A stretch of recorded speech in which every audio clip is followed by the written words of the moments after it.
بات آ چکی ہے کہ کافر کیسے ان کے گواہ نہیں بن سکتے کیوں موقع دے موجود ہی کوئی نہ.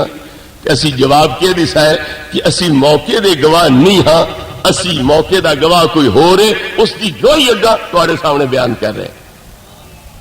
یہ اعتراض تو جی میں کر رہے ہیں کافراں بھی کرنا ہے. وہ اکثر نے موقع تے کوئی نہ یہ گواہ نہیں بن سکتے لہذا انہاں دی گواہی نو رد کیتا جاوے. یہ کافراں بھی سوال اٹھانا ہے.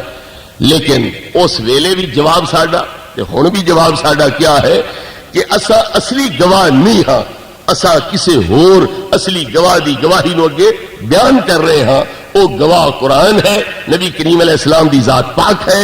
قرآن دے بیان دے مطابق نبی پاک دے فرمان دے مطابق اسی اگے گواہی دینی ہے. تو اس واسطے لتکونوا شہداء علی الناس کا مطلب کی ہو سی کہ نبی کریم علیہ السلام دے فرمان دے مطابق اسی لوگاں دے خلاف گواہی دسیں اور نبی کریم علیہ السلام دی گواہی ہو رہے انہاں ساڈی صفائی بیان کرنی.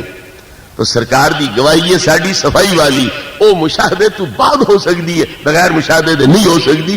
تے ساڈی گواہی ہے فری گواہی، شہادت علی شہادت ہے، وہ ویکھے بغیر بھی ہو سکتی ہے. نبی پاک تو سن کے قرآن پڑھ کے اسی وہ گواہی دے سکتے.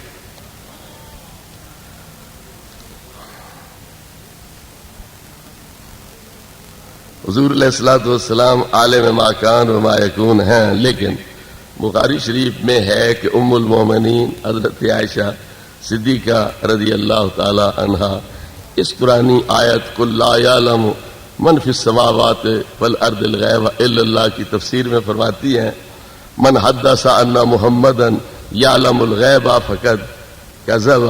جو شخص کہے کہ حضرت محمد علم غیب جانتے ہیں تو اس نے جھوٹ بولا. مسلم شریف میں